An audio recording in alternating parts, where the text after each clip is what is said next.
ప్రొడ్యూసర్‌లని court అంటే arrest చేయొద్దు వాళ్ళని జస్ట్ విచారణ మాత్రం చేసుకోవచ్చని కూడా చెప్పింది. సో, ఇది మరి దీన్ని ఏ విధంగా చూడొచ్చంటారు? కేసు దర్యాప్తు చేయొద్దండి. హ్మ్. దీనిలో అరెస్ట్ చేయొద్దు అని. సాంకేతిక అంశం ఏంటంటే 105 అండ్ 118 పెట్టారు. హ్మ్. 105 ఏంది? Culpable homicide not amounting to murder. నేను ఇంతకు ముందు కూడా మాట్లాడినప్పుడు చెప్పాను.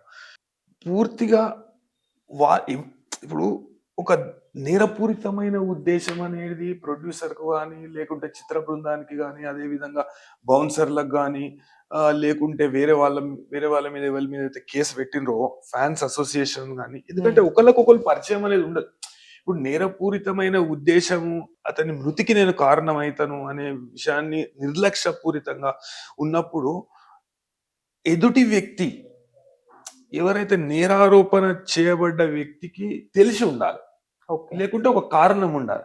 ఆ కారణం లేదు అనే ఒకటే రీజన్‌తోన మధ్యంతర బెయిల్ అనేది ఇవ్వడం జరిగింది. హ్మ్.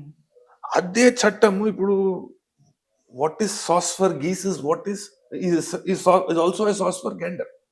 అయితే ఇప్పుడు అల్లు అర్జున్‌కి ఏదైతే చట్టం వర్తిస్తదో మిగతా నేరస్తులు అంటే నేరారోపణ చేయబడ్డ వాళ్ళకు కూడా అదే చట్టం వర్తిస్తదనే కారణంతోని ఆ సూత్రాన్ని పాటించుకుంటూ వాళ్ళకు కూడా అరెస్ట్ చేయొద్దు అనే ఇంట్రీమ్ ఆర్డర్ అనేది ఇవ్వడం జరిగింది. ఓకే.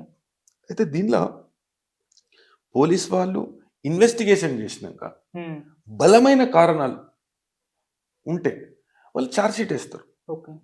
అంటే ప్రతి కేసులో వ్యక్తిని అరెస్ట్ చేసి కూర్చోబెట్టే అవసరం లేదు అనే అభిప్రాయాన్ని సుప్రీంకోర్టు కొన్ని కేసులలో వెల్లడించింది.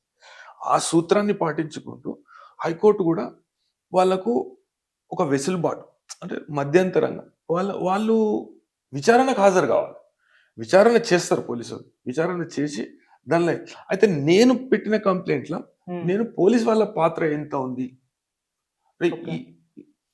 ఇప్పుడు లాఠీ చార్జ్ అనేది బల ప్రయోగం అనేది ప్రతిసారి సరికాదు అని సుప్రీంకోర్టు చెప్పింది. అదేవిధంగా చట్టం కూడా చెప్తుంది.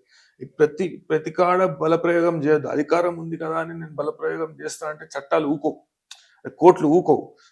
అయితే ఈ బల ప్రయోగం సరైనదా కాదా అంటే నిజంగానే నియంత్రణ చేయడానికి చేసిందా, లేకుంటే ఈ బల ప్రయోగం ద్వారా ఈ మృతికి కారణమైనరా అనే దాని మీద సమగ్ర దర్యాప్తు చేయాలి.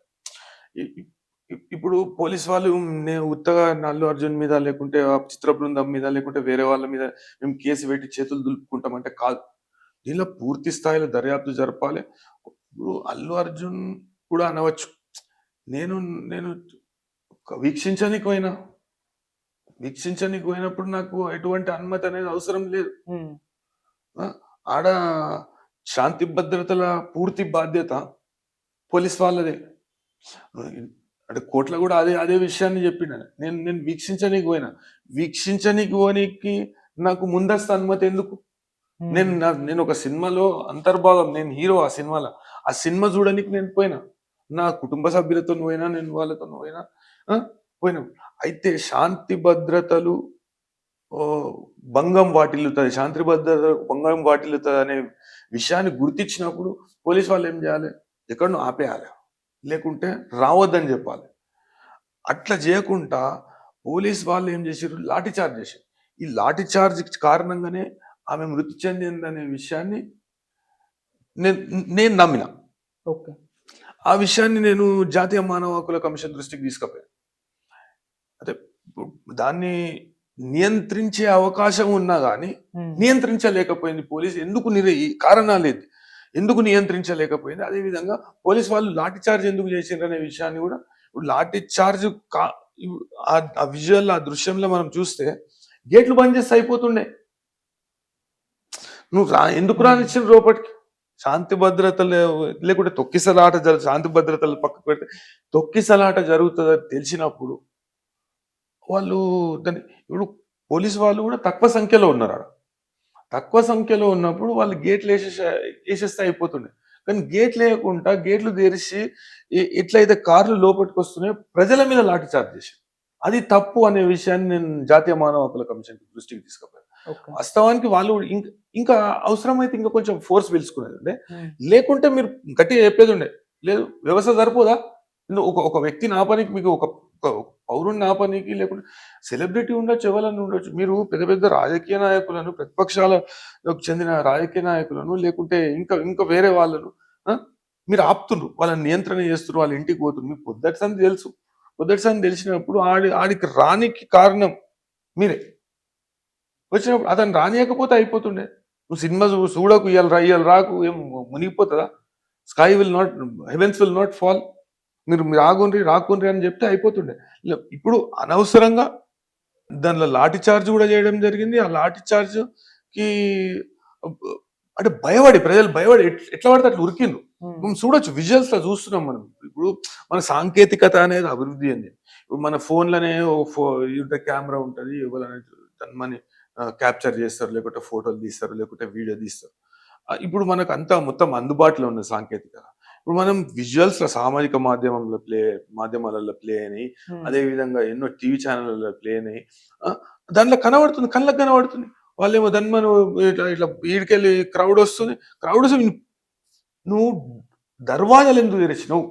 దర్వాజాలు తెరిచేది లేకుండే నువ్వు గీచ్మెన్ని మొత్తం ఆడ ఆపేసేది, దానికి ఒక చైన్ వేసి లాక్ చేసేది, చెప్పేది ఉండి, ఫోన్లో మాట్లాడేది ఉండే, అల్లు అర్జున్తో మాట్లాడింది, లేకుంటే వాళ్ళ మేనేజర్లతో కానీ చిత్ర బృందంతో మాట్లాడి, ఏందా ఇది ల్యాండ్ ఆర్డర్ ప్రాబ్లం అవుతుంది, మీరు వెనుకకు వెళ్ళిపోండి, లేకుంటే ఇక్కడ ఉండకూరు, ఎందుకు వచ్చారు మీరు అనే విషయాన్ని అడగకుండా వాళ్ళని లోపలికి రాణిస్తున్నారు. ఒక దిక్కేమో అటు మీద పడుతున్న పబ్లిక్ మీద లాఠీ చార్జ్ చేస్తారు.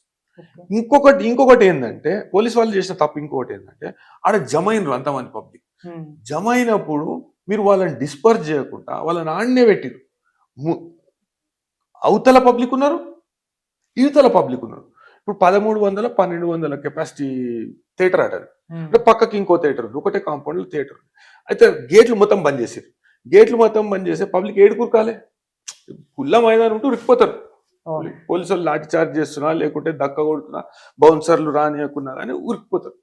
అయితే ఈడ అట్లా మొత్తం గేట్లను బంద్ చేసి, ఎట్లయితే వాళ్ళు ఎంటర్ అవుతుండ్రో, ఎంటర్ అయ్యే టైంలో ఇప్పిండ్రు, లాఠీ చార్జ్ చేసుకుంటూ వచ్చారు. లాఠీ చార్జ్ చేసుకుంటూ వస్తే ఇటు కాకుండా మొత్తం ఉన్న పబ్లిక్ మొత్తం అంతా వీళ్ళ మీద ఆళ్ళు పడి తొక్కిసలాట జరిగి ఆమె ప్రాణాలు కోల్పోయింది.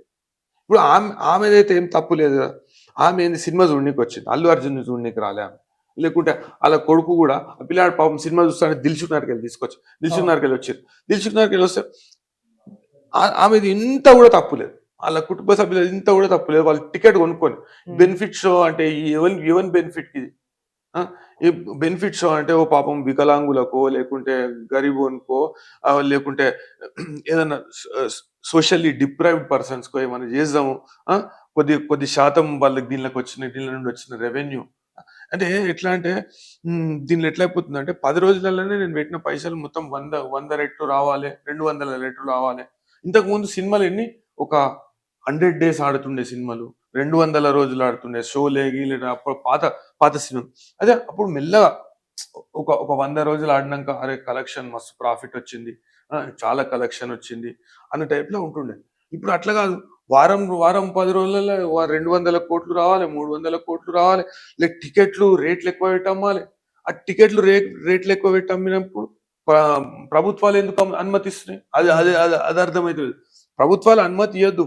ఇప్పుడు ఈవెంట్ ఫస్ట్ ఆఫ్ ఆల్ చూడాలి, ఆడ కంటెంట్ చేయగలుగుతామా, చేయలేమా అంత క్రౌడ్ని. ఇప్పుడు వేరే వాళ్ళకి కూడా ఇబ్బంది కదా, పోయేటోళ్ళకి ఇబ్బంది, వచ్చేటోళ్ళకి ఇబ్బంది, రవాణా వ్యవస్థ ఇబ్బంది నిలిచిపోతుంది, ట్రాఫిక్ జామ్లు అవుతాయి. ఇట్లాంటి కారణాలు ఎన్నో కారణాలు చూపెట్టి ఆపొచ్చు. అట్లా ఆపకుండా వాళ్ళకి ఇవ్వడం అనేది పూర్తి శాతం తప్పు. అది నేనైతే ఈ విషయాన్ని కూడా మా జాతీయ మానవ హక్కుల కమిషన్ దృష్టికి నేను తీసుకుపోవడం జరిగింది. దీని మీద సమగ్రంగా దర్యాప్తు జరిగినాక మనకు అసలు దోషులు ఎవరు, పోలీసు వాళ్ళు అనుచితంగా ప్రవర్తించినా, లేకుంటే వాళ్ళ బల ప్రయోగం ఎందుకు చేసిర్రు అనేది మనకు తెలుసు. సార్, ఇక్కడ దర్యాప్తు అనేది అంటే కొన్నిసార్లు హ్యూమన్ రైట్స్ వాళ్ళు వాళ్ళే ఫీల్డ్ లోకి దిగి ఫ్యాక్ట్ ఫైండింగ్ చేస్తూ ఉంటారు కదా. ఇప్పుడు డీజీపీకి అప్పగించారు, ఒకవేళ అక్కడ నుంచి సాటిస్ఫాక్షన్ రిజల్ట్స్ రాకపోతే హ్యూమన్ రైట్స్ వాళ్ళే రంగంలోకి దిగి దర్యాప్తు చేస్తారా? హ్యూమన్ రైట్స్ కమిషన్ కు, జాతీయ మానవ హక్కుల కమిషన్ కు section 13 of protection of human rights act ప్రకారము అధికారాలు ఉంటాయి.